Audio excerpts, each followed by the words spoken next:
The other Irish whiskey, just like a Bushmill, have this kind of smooth flavor, or only Bushmill?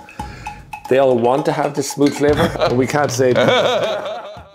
大家好，我是纸杯大叔林一峰。今天非常开心呢，邀请到一个朋友哦，来自爱尔兰的 Colum Egan。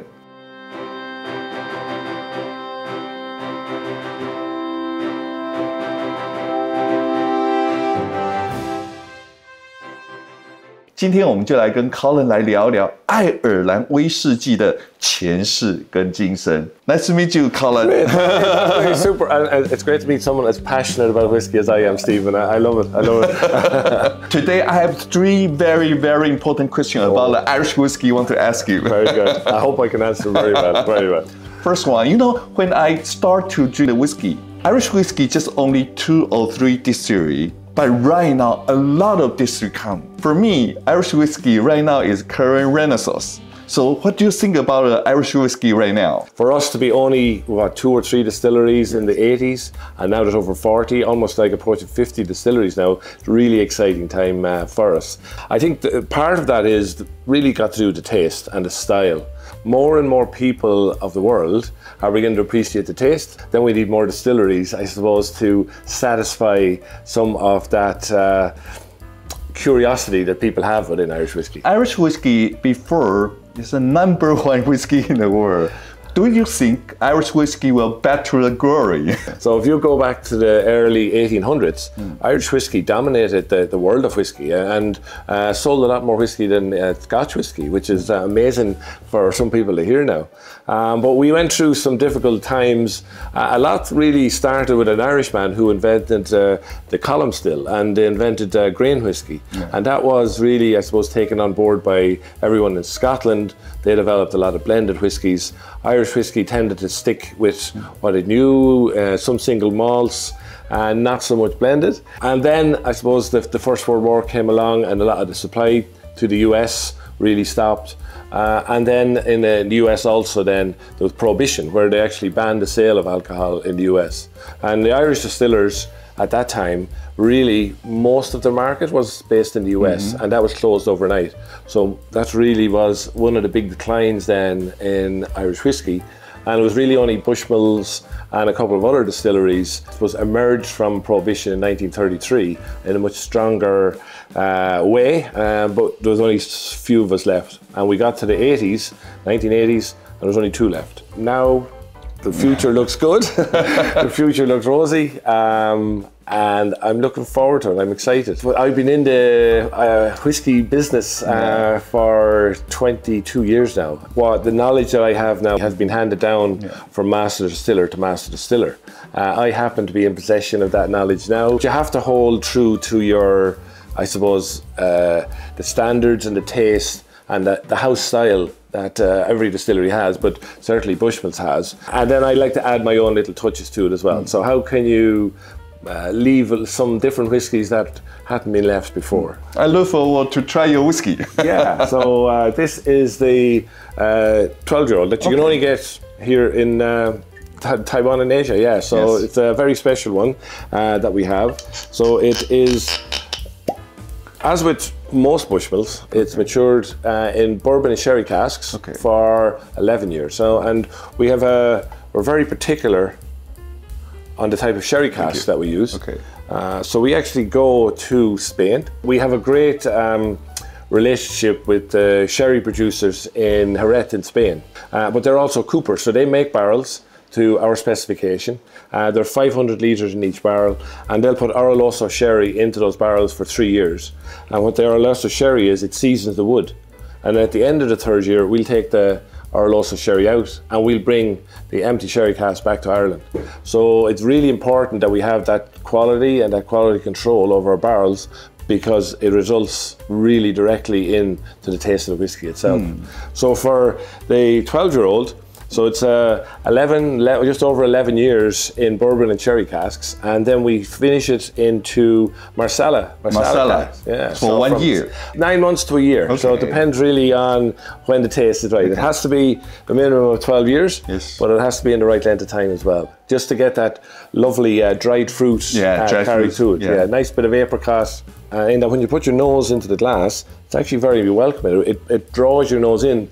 Other whiskies, you get a sharpness, but here, it's the richness of character. Yes. So when you take a sip, the first thing you know is the triple distillation. So you get the smoothness, you get the richness of character. So and fruity flavor. Yeah, so really traditional, really with good sherry casks, it gives you that big, bold, fruity character at the back of your palate. And then a little bit of marsala, you get dried fruit and a bit of apricot, and a little hint of pear here. And now each time you roll your tongue, you get a little bit of honey as well on the inside of your cheek. So it's beautiful whiskey. Every time I try the Bushmill, I always feel very, very powerful smell and beautiful floral flavor or a fruity flavor in my mouth. That's because the triple distillation or because the cask policy. Yeah, so 3 distillations, 3 wood types, 3 casks. So we like 3s in Which kind big influence for this kind of beautiful smell? Yeah, so I think for this one here, I think it's the sherry cask combined then with the marsala. So the marsala emphasizes a lot of the fruity characters that you get from the sherry cask, but the marsala exaggerates some of those fruity characters, but also puts in a bit of dried fruit as well. Just at the end. And I think even now, the flavour kind of lingers on your tongue. So those marsala casks almost lingers to finish. It makes it very nice. Cheers. Cheers. Sláinte, as we say now. 3 distillations, 3 casks. So we like 3s. My favourite number is 8. I love the symmetry. I love the way it's the same no matter which way you put it. Bushmill is the oldest distillery in the world. Yeah. What kind of legacy in the Bushmill distillery? I'm very fortunate to be in possession of a lot of knowledge that's been handed down from generation to generation. The way that we make these whiskies now, 60 years. It hasn't been just invented today or yesterday. So these have been perfected over hundreds of years. So we got our first license to distill way back in 1608. So April the 20th, 1608, so a very long time ago. But if you look at the records as well in the history books, in the Bushmills area, back in like 1076, which is like over 1,000 years ago, Ishkabaha, which is Gaelic for water of life. And water of life was given to troops before they went to battle. So I think they had a few shots of whiskey and then went into battle for some reason. But I suppose what is important to me now, and what's important, I suppose the legacy that I try and have is, we have it's continuation of the taste. So we have a bottle from 1882 at the distillery, and I took a sample of that whiskey from 1882. Now, the bottle is a little bit different. It had an old lead seal and it had wax melted over the top, but we actually took a very small, and there's only 2 people ever has tasted it, myself and my and if you taste it, it's actually very similar to the malt whiskey that we're making today. So I think that was really important to me, in that I have been contributing, I suppose, to the legacy of Bushmills. So we've been around for over 400 years. Hopefully my 22 years will continue on for another while, but that same taste has been carried on down during the generations. But then also I need to be very innovative, because people's tastes change. So when we look at these, the Causeway collections and some other whiskies, I need to have, well, what can we do a little bit different and yet be, I suppose, ensure that my predecessors are proud of what I'm doing today. So if some people want to try the time travel, I will introduce the Bushmill 400-year time travel. It's very similar to what we're making today. Please show me. So 16 years. So again, it's distilled 3 times, and it is matured in 3 woods. So it is 16 years in bourbon, 50% of it. The other half is matured in sherry casks also, for just maybe 15.5 to 16 years. So then what we do is we take the whiskey out of both cask types and we marry it together for 6 to 9 months in a port cask.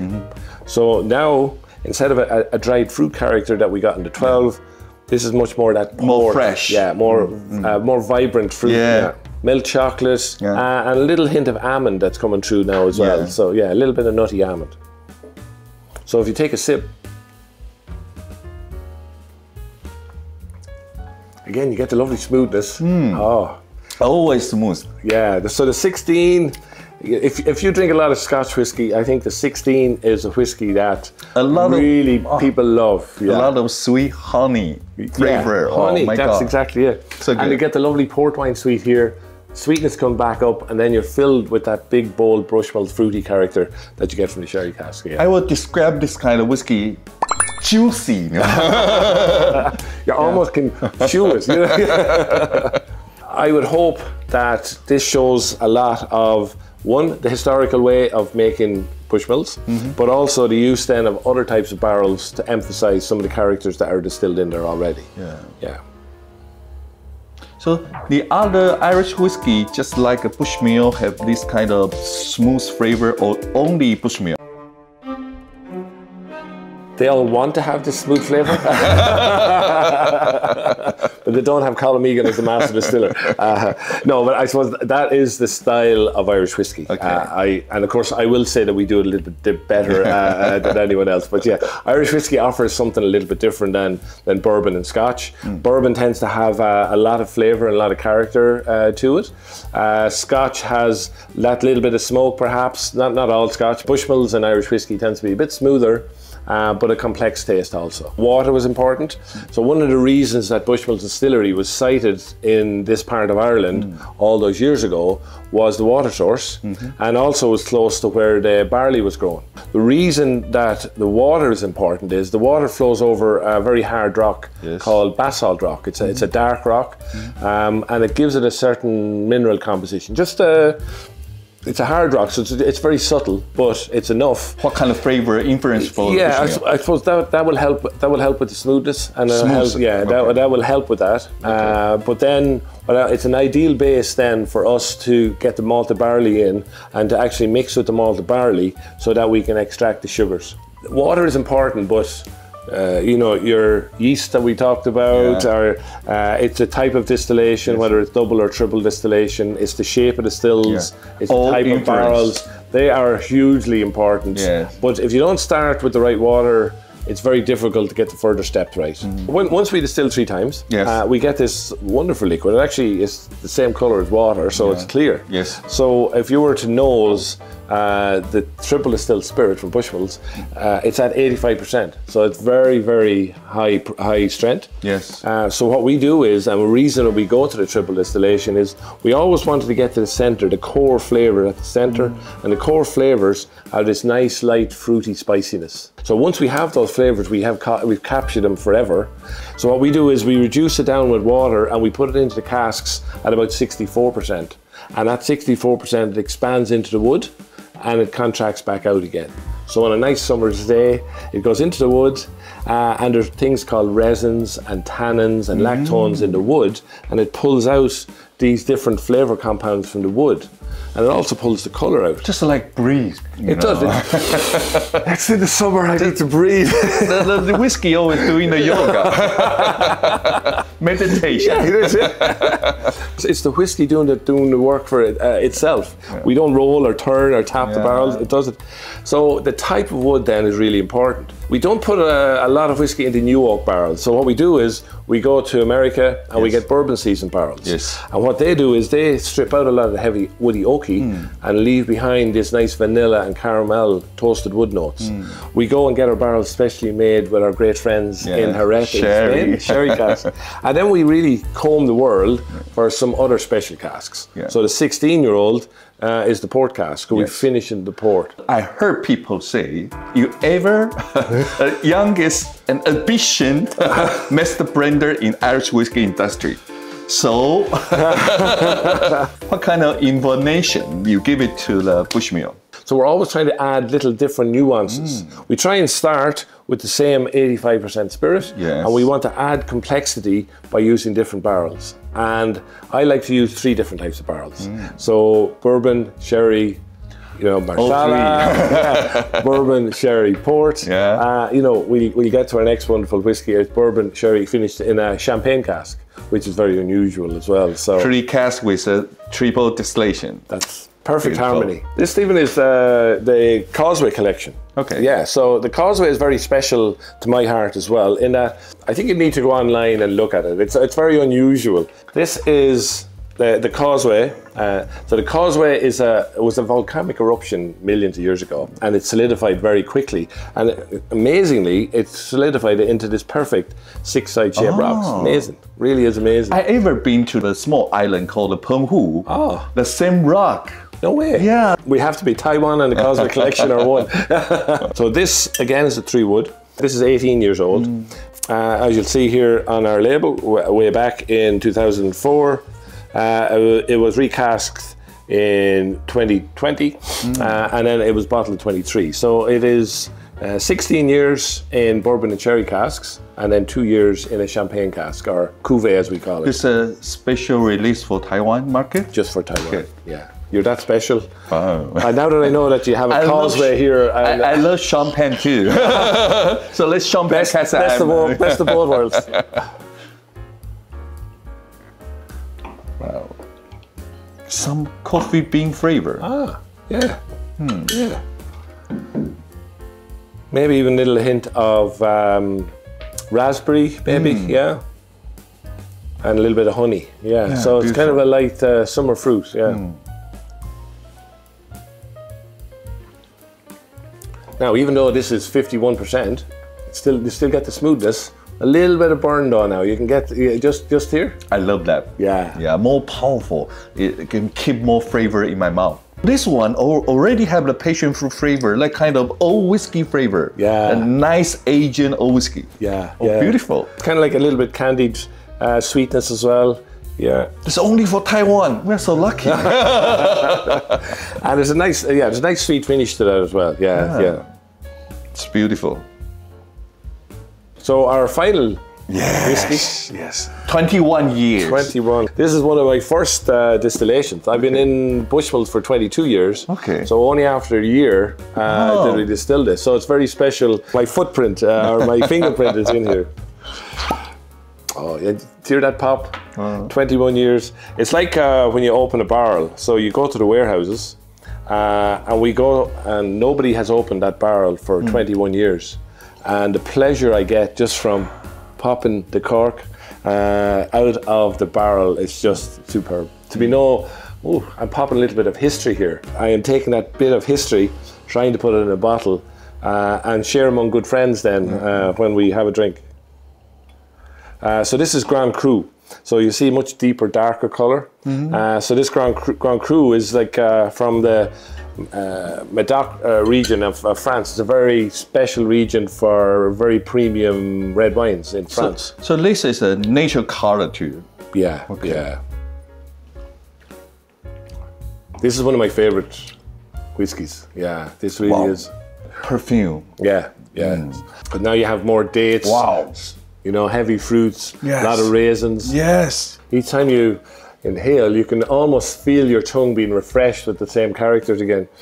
If you just close your lips, it all comes back onto your palate again. Just the finish lingers, lingers for ages. Yeah. 21 is just kind of over the age.